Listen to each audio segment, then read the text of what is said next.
Welcome to Shalom World Podcasts.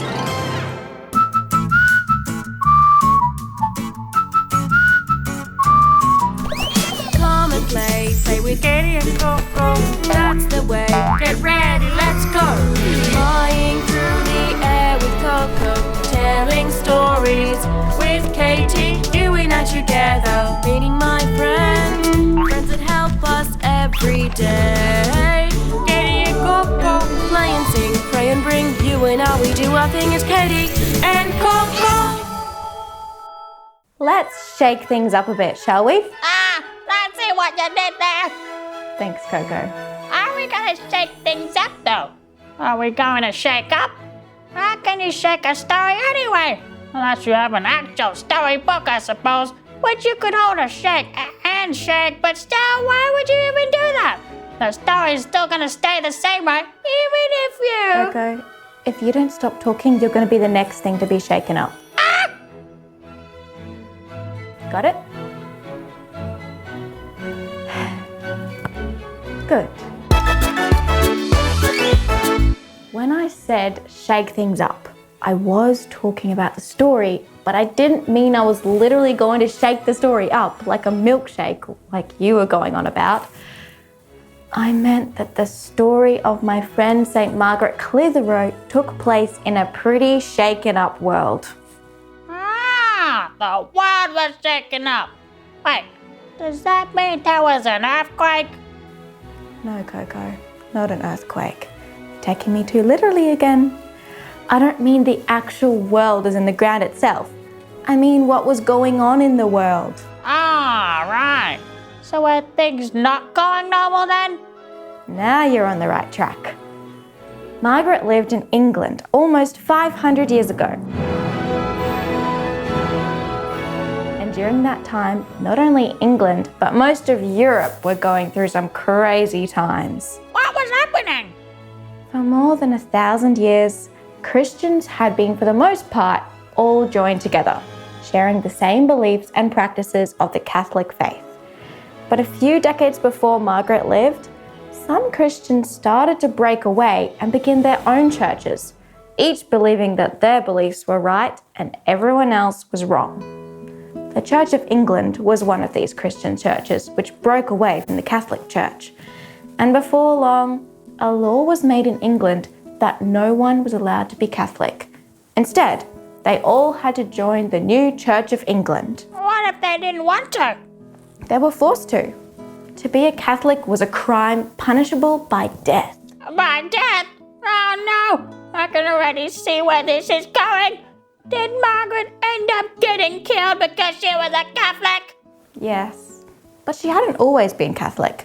The Church of England had already been around long enough by the time she was born that she grew up in a family who followed the new faith. It wasn't until after she got married that she eventually discovered the truth of the Catholic Church and converted despite the obvious danger of doing so.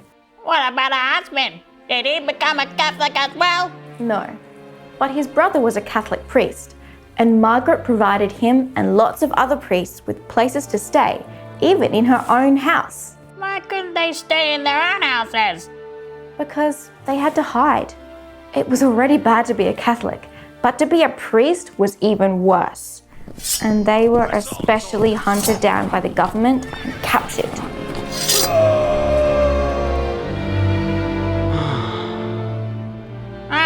So Margaret was keeping them safe from being arrested? That's right. And the priests would say Mass in her homes, where other Catholics would also come in secret, as they weren't allowed to celebrate Mass in the churches anymore. That must have been tough. So every time they wanted to go to Mass, they had to do it secretly? Every time. Because they were afraid of getting captured? It wasn't so much they were afraid of getting captured.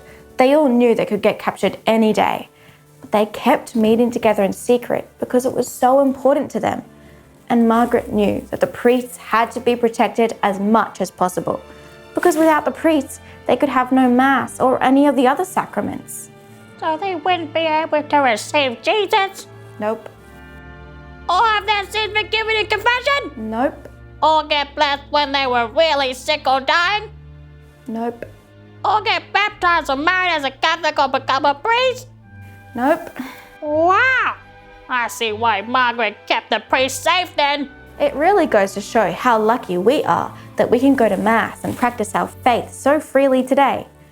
Imagine if every time we went to Mass, we were putting ourselves and others in danger of being arrested or even killed. Margaret must have been so brave! Did any of the priests she kept in ever get captured? Yes, many of them did. It was sad for Margaret and the other Catholics because that meant there was one less priest who could minister to them. But for those brave priests, it was an opportunity to give their lives to God and die for Him. Do you think Margaret was ever afraid that she might get killed as well? She knew what could happen any day, but she wasn't afraid. Instead, the brave examples of the priests and other Catholics who were killed almost every day for their faith inspired Margaret. Sometimes, she would even go at night to the place of execution to pray that she might have the honor of a martyr's death as well. A martyr's death? You mean to die for Jesus? Exactly. And you said she actually wanted and even prayed for it. Is she coconuts? She wanted to give everything for love of Jesus, her life and her death. He had given his life for her, so she wanted to give no less in return. She loved him, especially as she knew him in the Catholic Church. Wow, our prayer was eventually answered, wasn't it? It was. After sending her oldest son to France to be trained as a priest, her house was searched and she was arrested with the charge of hiding priests and holding masses in her home. But when she was asked if she wanted to try to prove if she was innocent or not, she refused. The only people who could be asked to prove that was her own young children and her servants, and she didn't want any of them involved in the cause of her death. If one of your parents had been arrested for going to Mass, you wouldn't be the one to say that they had, and then send them to their deaths either, would you? Margaret had prepared herself for death and the glory that waited her afterwards. But she still didn't want her kids to feel that they were responsible for having her killed. Her kids still must have been so sad that they were losing their mom now. And that was probably the hardest thing for Margaret as well, to leave her children without a mother. But when she was arrested, she had no choice. It was either give up her Catholic faith and return to the new faith of the Church of England, which she would never do, or die. I bet people still try to persuade her to give up her faith though. They would have thought she was coconut. Margaret, think of your family. Don't throw away your life for nothing. Spare yourself for them. No, Sheriff. I die for love of my Lord Jesus. Jesus must have been so happy to be loved and liked by him. Extremely happy, Koco. And do you know what made it even more special? What? Margaret gave her life to Jesus on Good Friday. The same day Jesus gave his life for her and all of us when he died on the cross. He would have carried her straight to heaven in his own arms. Coco amazing! And he would have taken extra good care of her kids too, wouldn't he? Now, they just had Mary to be their mother. Yes, and Margaret trusted that they would be taken good care of by God and his mother. The last thing she could give them was her own prayers that they would be as faithful as she was. She even sent her shoes to her daughter Anne as a sign that Anne should follow in her mother's footsteps. Wow, those were pretty big footsteps to follow. They were indeed. But all three of her children managed it when they grew up. Both of her sons becoming priests and her daughter becoming a nun. With a mom like this praying for them in heaven, I'm not surprised, Katie. Nor am I, Koco. Let's ask her to pray for us too. Dear St. Margaret Clitherow, thank you for risking your life to protect God's priests and not letting anything frighten you from serving him. Help us to be strong in our faith like you and be grateful for the freedoms God has given us today. Please pray for all Christians who aren't allowed to practice their faith, that God will give them the strength he gave to you. Katie, if you're trying to go somewhere, I don't think you're ever going to arrive. You've been going back and forth for 2 whole hours. 2 whole hours? I don't think it's been that long. It feels like it. Sorry. What are you doing anyway? The more you take, the more you leave behind. The riddle? I knew it. Well, what's the answer? So you were walking. Is it walking? Yep, the more you take, the more you leave behind. You're taking your foot away?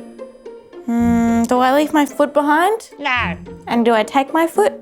No. So what's something that you leave behind every time you take it? What if you try to take something and every time you take it, you actually leave it behind? Means you're a forgetful criminal. Okay, interesting answer, Koco. Kids, do you have any ideas? The more you take, the more you leave behind. Your shadow? I don't really take my shadow. It kind of does leave behind me, but what else goes behind me the more I take? The more I take, the more I leave behind. Your footsteps. Yeah, good job. You get it, kids? That's what you were doing. Yes. We arrived, finally. At least I didn't take 2 hours to guess the riddle. I think if it took that long, I would have forced you to give up and just told you the answer. Never. I will never give up.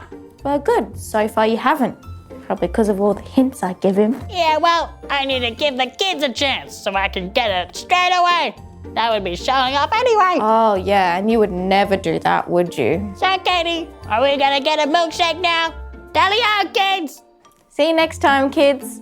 Follow St. Margaret Clitherow. Follow me, Koco. Let's go. Come and play with Katie and Koco. That's the way. Get ready, let's go. Flying through the air with Koco. Telling stories with Katie. You and I together, meeting my friends. Friends that help us every day. Katie and Koco. That help us every day. Katie and Koco. Play and sing. Pray and bring you and I, we do our thing. It's Katie and Koco. Shalom World Podcast is now available on all online platforms, including Apple Podcasts, Spotify, Amazon Music, and others.